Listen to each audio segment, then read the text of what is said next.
pertanyaan ke Bang Irwan Indra, melihat Bang Suharipani gimana nih Bang?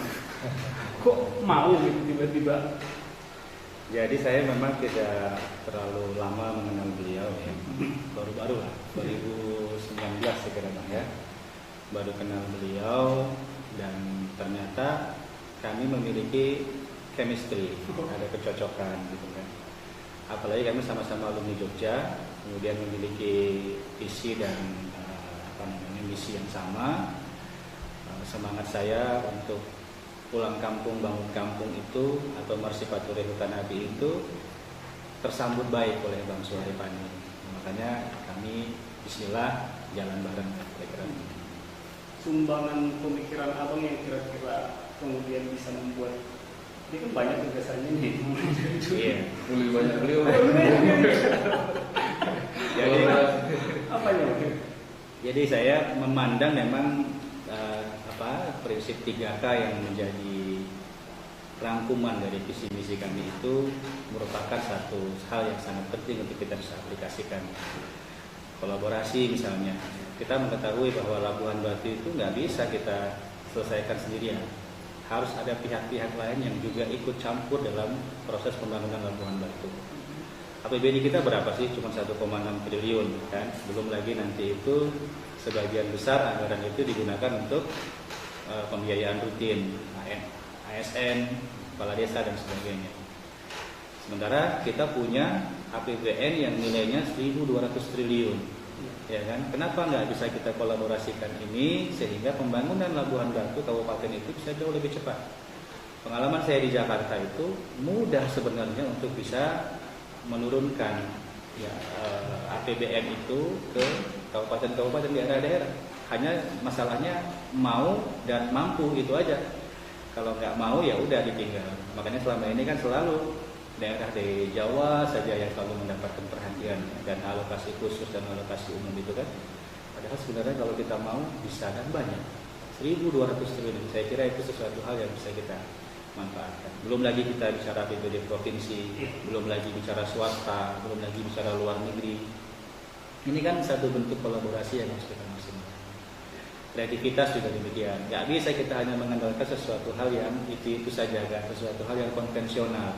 Labuhan Batu hanya sawit dan karet itu saja yang dibicarakan. Padahal ada banyak produk-produk derivatif dari sawit yang bisa kita kembangkan, dari karet yang bisa kita kembangkan, yang sesungguhnya itu bisa memunculkan lapangan kerja baru, ya. Kemudian juga ya tadi dengan lapangan kerja baru itu bisa mengurangi atau meminimalisir pengangguran. Dampaknya juga banyak itu. Ada multiplier efek yang bisa dihasilkan dari satu kebijakan yang kita buat dari itu saja, dari sebuah kreativitas. Konektivitas yang disampaikan Bang Syari, kita perlu melakukan itu semuanya karena kasihan. Saya membayangkan waktu saya sama Bang Syari ke daerah pesisir itu kita bawa mobil, tapi nggak bisa masuk mobil itu, harus turun dan kita naik sepeda motor ke satu tempat itu. Jalannya sepeda motor pun nggak bisa mulus, turun jalan. Saya membayangkan ada kewajiban pemerintah untuk ibu hamil itu melahirkannya di puskesmas kan. Sementara daerah pedalaman itu kan nggak ada puskesmas, jadi mereka harus membawa ibu hamil itu ke pusat kota yang ada puskesmasnya atau rumah sakitnya itu kan. Bayangkanlah dengan kondisi jalan begitu, wah itu bisa melahirkan di jalan kan. Itu apa enggak jolin kita sebagai pemimpin kan. Makanya inilah menjadi semangat kami bersama untuk bisa menjadikan Labuhan Batu jauh lebih baik. Abang kan masih muda. Kalau Bang Suhari memang sudah main di sana, Iya. baik di tingkat tataran atasnya, enggak takut oleh calon-calon yang lain ini. Terlebih kita dari independen loh. Iya. Gimana? Ya memang salah satu yang sering muncul di timeline di media sosial itu Irwan Indra itu anak kemarin sore gitu ya, belum banyak pengalaman dan sebagainya. Tapi ini justru menjadi motivasi ya, bagi kami, bagi saya pribadi, bahwa anak muda juga bisa loh gitu. Justru sebenarnya anak muda itu kan bicaranya kan masa depan, ya kan. Sesuatu hal yang akan kita janjikan di masa depan. Beda dengan, mohon maaf, kalau yang sudah tua kan mungkin bicaranya masa lalu, pengalaman ya. Dulu saya begini, dulu saya begitu dan seterusnya. Kalau kalian kan mengatakan besok kita akan begini, nanti kita akan begini. Jadi kita bicaranya ke depan. Ini tantangan bagi kami semua. Bagi saya pribadi yang selama ini dianggap sebagai anak kemarin sore, justru mudah-mudahan inilah bisa kita jawab nanti dengan pembuktian kami di lapangan. Bukankah kita jadi takut kalau justru janji politik dia yang harus ditunaikan oleh eksekutif, tapi janji orang abang ke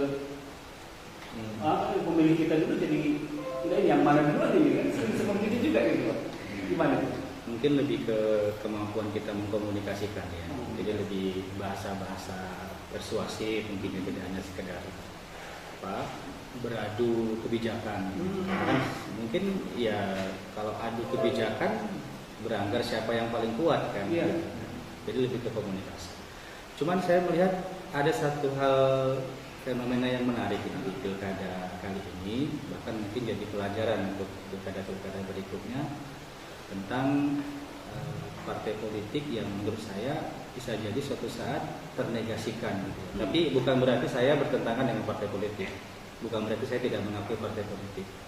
Tapi kejadian-kejadian ini mungkin bisa diambil hikmah ya, tentang bagaimana kita berdemokrasi yang baik dan kemudian bisa diakui oleh seluruh pihak. Kalau dulu mungkin banyak kemudian masyarakat yang mengeluhkan tentang bagaimana partai politik itu berbuat, bertindak dan seterusnya. Sekarang ada fenomena baru ini. Bahkan tidak hanya masyarakat umum, tapi ada kaum elitnya juga sudah merasakan ketidakpentingnya lagi partai politik. Kita melihat, saya beberapa kali ketemu dengan, tadi bahkan ya kemarin ketemu dengan beberapa calon kepala daerah, mereka menyesal kebanyakan. Kenapa lah aku dari partai? Kenapa nggak kayak kalian independen gitu kan Mas? Kenapa? Ya begitu. Tadi kalau kata Bang Syahri ada mahar politik dan sebagainya. Bahkan yang parahnya lagi kan sudah jelas-jelas ke dia, tapi kemudian tiba-tiba di akhir berubah. Kita lihat kan banyak kan kejadian kan, bahkan incumbent beberapa tempat tidak jadi maju hanya gara-gara tadi dijanjikan ini partai ini dapat sama dia, tapi nggak jadi. Nah hal-hal seperti ini saya khawatir ke depan partai politik sudah tidak lagi dijadikan sebagai tumpuan gitu ya, untuk bisa menjadi perahu maju di pilkada. Setelah tadi yang pertama masyarakat sudah mulai meragukan, yang kedua kaum elitnya sudah mulai meragukan, bahkan sudah banyak yang kemudian mendeklarasikan besok lagi kalau saya mau ikut saya mau independen.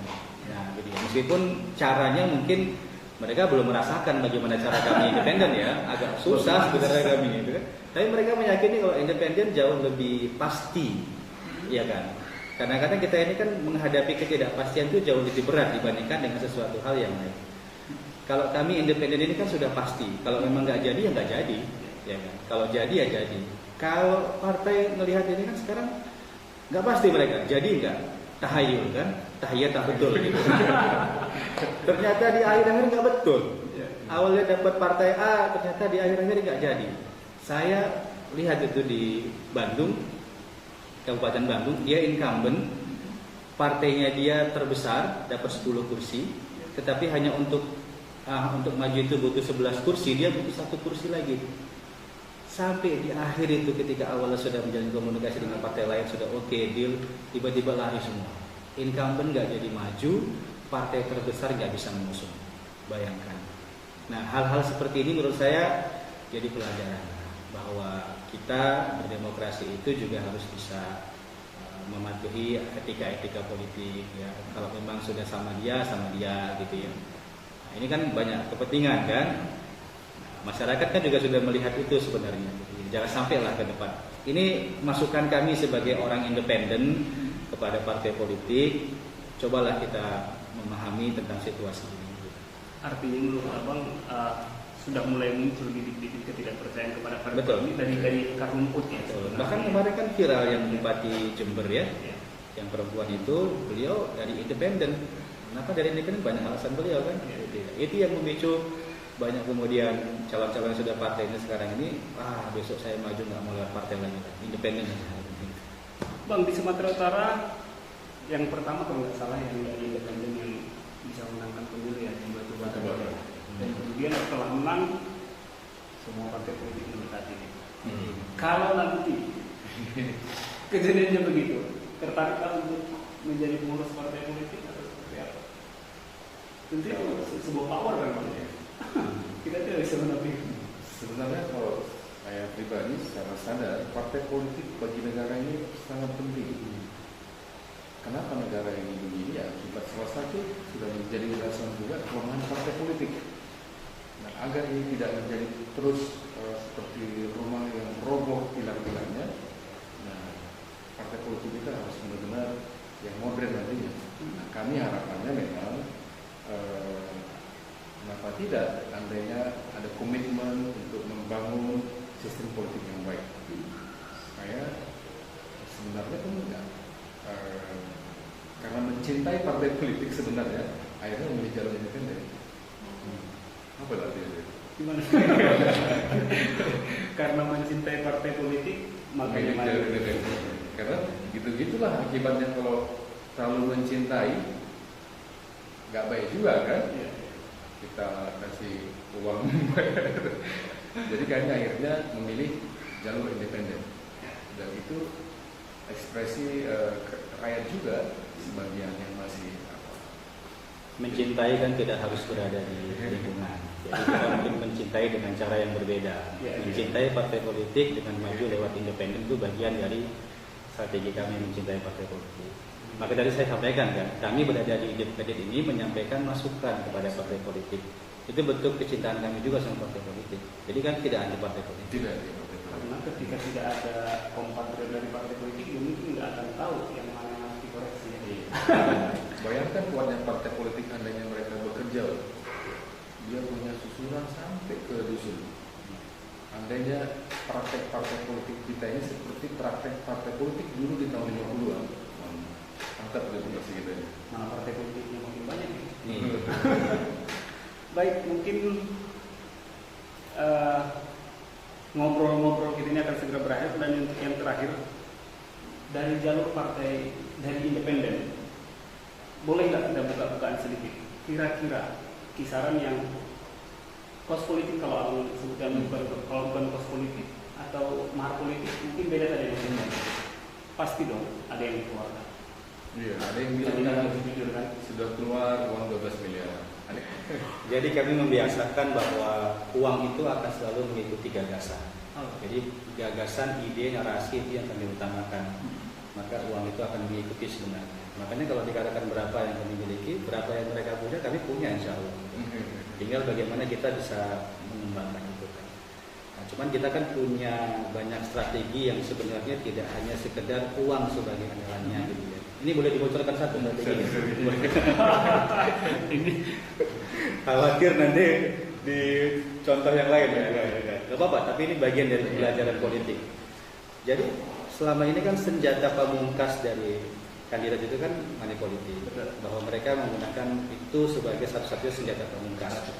Bahkan ada juga yang berpendapat nggak perlu sosialisasi, nggak perlu baliho, nggak perlu pengumuman, itu aja finishing touch katanya itu serangan saja. Sebenarnya ada yang jauh lebih efektif dari itu sebenarnya. Kalau kita melihat di lapangan, dan ini sudah kita praktekkan. Saya pernah nyalek kemarin itu dapat 15.000 suara nggak pakai uang. Saya substitusi ya. Jadi uang itu kita substitusikan dengan sebuah kegiatan. Bahkan sampai keluar angka saya bilang. Kita ketemu dengan orang itu sama dengan bayar 50.000. Kita salami dia 100.000. Tatap matanya 150.000. Kita peluk dia 200.000. Kita yakinkan dia 300.000. Nah, itu yang kita yakinkan ke semua tim. Kami kan tidak bisa menemui semua orang. Ya, makanya kunci kami itu di kekuatan tim. Makanya kemarin kita sudah dari awal menumbuhkan tim yang jumlahnya 1.500 orang itu, dan itu baru tingkat dusun. Nanti ke depan kita akan berbasis TPS kan. Itu yang kita akan lakukan. Mereka harus bisa menjadi suhari ilwan di lapangan yang melakukan itu. Salami dia, tatap matanya, peluk dia, gitu kan, yakinkan dia. Sama dengan 300.000. Saya meyakini itu. Itu salah satu strategi itu. Masih banyak strategi yang lain. Makanya insya Allah kami yakin menang.